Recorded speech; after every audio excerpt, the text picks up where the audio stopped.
Shalom Obracha, que Hashem vous protège, vous donne la santé, la joie, la prospérité, Keneratson. Vous savez, mes amis, dans la Torah, on voit que lorsque Hashem il a décidé de donner la Torah au Bnei Israël, c'est écrit que Moshe Rabbeinu, il a réuni tous les jeunes d'Israël, la, la jeunesse, toute la jeunesse la jeunesse qui sont sortis de l'Égypte, pour les éduquer dans le sévice d'Hachem. Ils ont fait ensemble un sacrifice. Et ils ont égorgé. Et puis Moshe Rabbeinu, il a réuni le sang dans un plateau. Et c'est écrit que Moshe Rabbeinu, il a pris le sang, il a jeté la moitié sur l'autel de sacrifice, et l'autre moitié, il a jeté sur les Bnei Israël. Mais ça veut dire, il a partagé. C'est écrit, la moitié, il a jeté la moitié sur l'autel de sacrifice, et la moitié sur les Juifs. Mais qui a partagé? C'est pas écrit que c'est Moshe Rabbeinu qui a partagé. C'est écrit que Moshe Rabbeinu, il a pris le sang et l'a jeté. Il a pris les deux moitiés. Mais qui a jeté? Qui? La Torah, elle nous dit pas qui. Et voilà Rashi, il vient et nous dit quelque chose d'extraordinaire. Rashi, il nous dit que c'est un ange qui est descendu du ciel, et c'est lui qui a partagé le verre de sang en deux moitiés. Alors Moshe Rabbeinu a pris la moitié du verre que l'ange a partagé, il l'a jeté dans l'autel de sacrifice, il a pris l'autre moitié et il l'a jeté sur les Juifs. Alors, je me suis posé une question. Mais pourquoi Moshe Rabbeinu, il ne pouvait pas partager le sang lui-même? Moshe Rabbeinu, il a partagé la mer. Il a coupé la mer. Moshe Rabbeinu, il parle avec le bon Dieu. Face à face. Moshe Rabbeinu, il est monté au ciel. Il était capable de monter au ciel, rester 40 jours, 40 nuits, étudier la Torah avec Hachem. Moshe Rabbeinu, c'est lui qui a fait les 10 miracles en Égypte. Il a gouverné pendant 40 ans les Bnei Israël. Quoi, Moshe Rabbeinu, il ne s'est pas partagé un verre de liquide, en deux verres. C'est pas possible. C'est pas possible. Il a fallu déranger un ange pour qu'il vienne du ciel pour partager. Mes amis, il faut savoir une chose.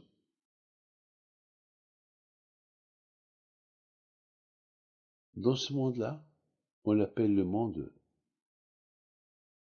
du sheker, le monde du mensonge. C'est impossible d'être à 100% vrai. Beaucoup de fois, on ment pour le shalom, shalom bayit. Mais on a menti. On a menti. Pour le shalom bayit. Alors, mais tu as menti. Donc, c'est pas du parfait. Hachem, il a trouvé Abraham, Yitzhak et Yaakov les meilleurs. Il n'y a pas comme eux. Mais nos sages disent que si Hachem il veut trouver des failles sur Abraham, Yitzhak et Yaakov, il peut trouver. Pour vous dire que dans ce monde-là, c'est un monde très dur. Dans notre monde, c'est la perfection. Dans notre monde, il n'y a pas de Yetzirah.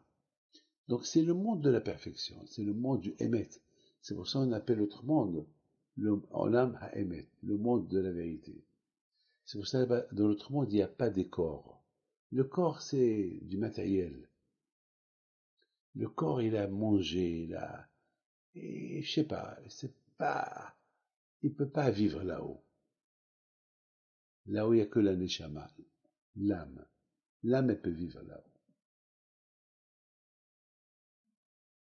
Mes amis, maintenant vous comprenez que lorsque mon cher Rabbeinu, il a partager le sang, il pouvait pas le faire. Alors, il a fait le sacrifice, il a réuni le sang dans un verre.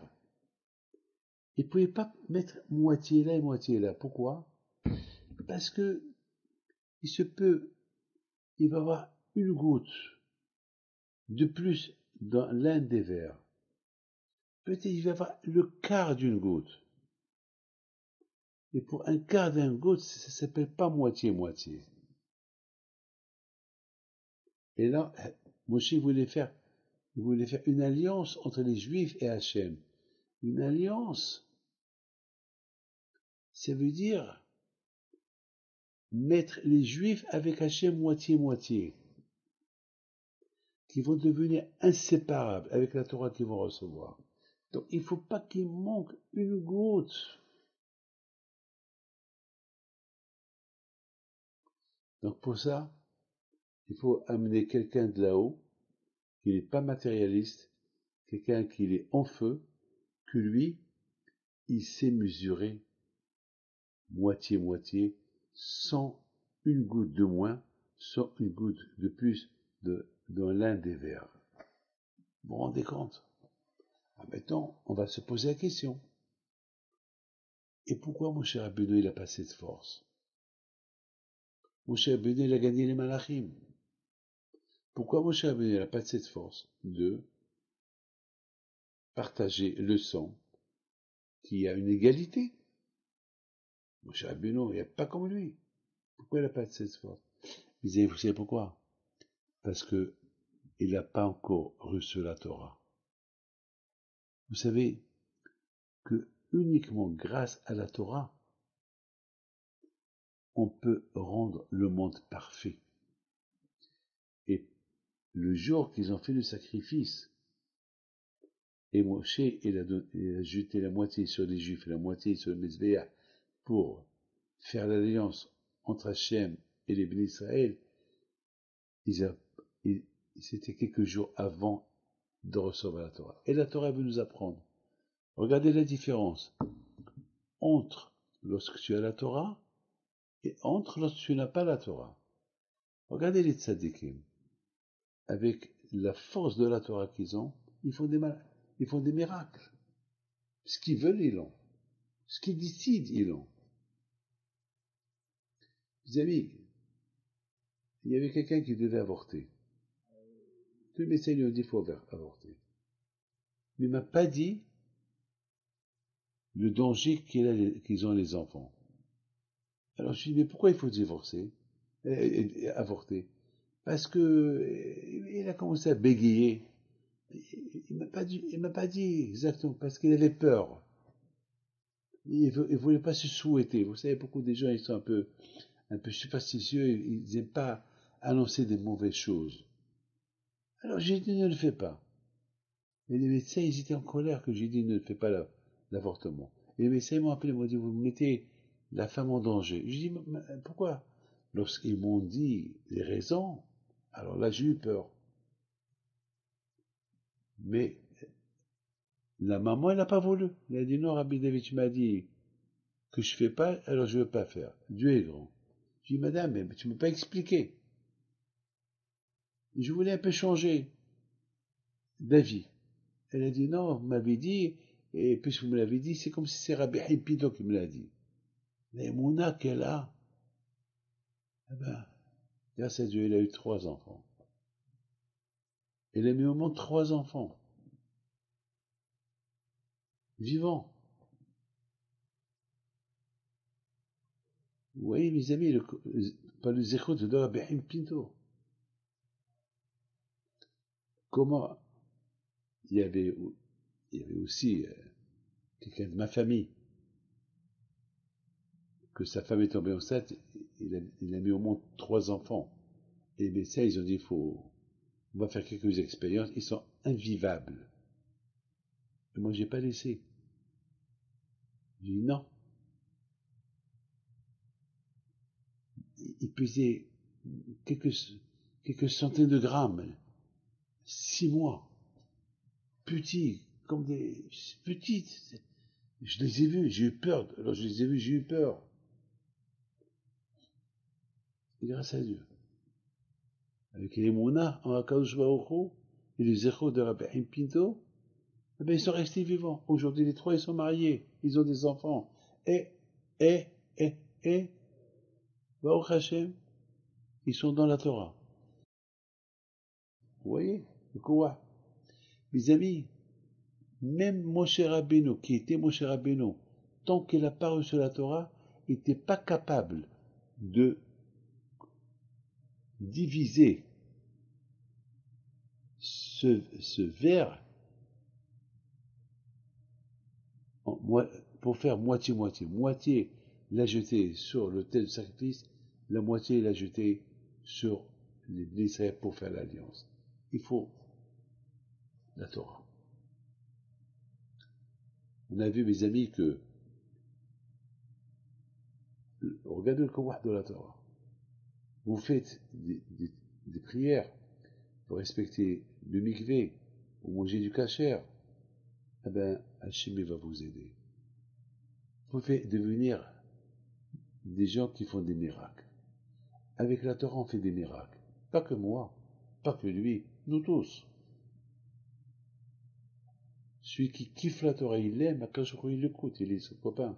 Il te lâche pas, Hachem. Il devient ta moitié. Et je pense que c'est ça, ce que mon cher Rabbeinu, il a voulu faire. Il a voulu prendre Hachem. Les deux vers représentent les deux moitiés. Hachem, le Mesbéah, c'est Hachem, l'autel de sacrifice, c'est Hachem, et lui, Israël, c'est les bénis Israël. Il a pris deux vers, deux moitiés, symboliques. Deux moitiés qui va les rendre une moitié il la jette sur Hachem, sur le Mesbéah, l'autre moitié il la jette sur les Juifs, pour que ces deux moitiés-là, ils font l'alliance. Comme un couple qui se marie, il met l'alliance dans ses mains, les mains de sa femme. Elle devient une alliance, un rang, les deux. C'était moitié-moitié, maintenant ils sont rang, ils sont une seule personne.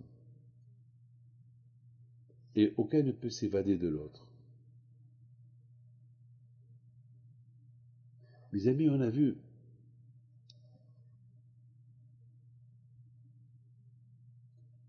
lorsque Moshe Rabbeinu il a voulu couper la mer n'a pas voulu se couper. Alors, le Rahim Akadosh pose une question, je ne comprends pas. Rabbi Pinhas bin Yair, il voulait traverser un fleuve, il ne sait pas nager, il a dit au fleuve, coupe-toi ou je te fais sécher. Au départ, le fleuve n'a pas voulu, mais lorsqu'il l'a menacé, il s'est coupé. Il s'est coupé même 3-4 fois pour d'autres personnes. Alors, le Rahim Akadosh pose une question, comment Rabbi Pinhas bin Yair, il a réussi à faire ce que Moshe Rabbeinu n'a pas réussi de faire. Comment est-ce possible? Quoi, il est mieux que Moshe Rabbeinu? Moshe Rabbeinu, il n'arrive pas à couper la mer, et lui, il arrive à couper la rivière. C'est pareil, celui qui coupe la rivière, il peut couper la mer. Comment? Et le Aracham Akadoshi dit, c'est pas à cette époque que Moshe Rabbeinu a voulu couper la mer, les Juifs n'ont pas encore reçu la Torah. Il n'y a qu'avec la Torah qu'on peut changer la nature. La mer, c'est une nature, tu peux pas venir la couper. Oui, tu peux la couper, si tu as la Torah. Et c'est ça ce que la Torah elle a voulu nous apprendre. Que sans Torah, on est faible. Sans Torah, on ne peut pas avancer. Sans Torah, on ne peut rien faire, on est inexistant. Mon cher Rabbeinu, il n'a pas encore reçu la Torah. Ils ont pas encore... C'est dans cette semaine qu'ils vont recevoir la Torah. Ben, tant qu'ils n'ont pas encore reçu la Torah, ils n'avaient pas la capacité de couper la mer en deux.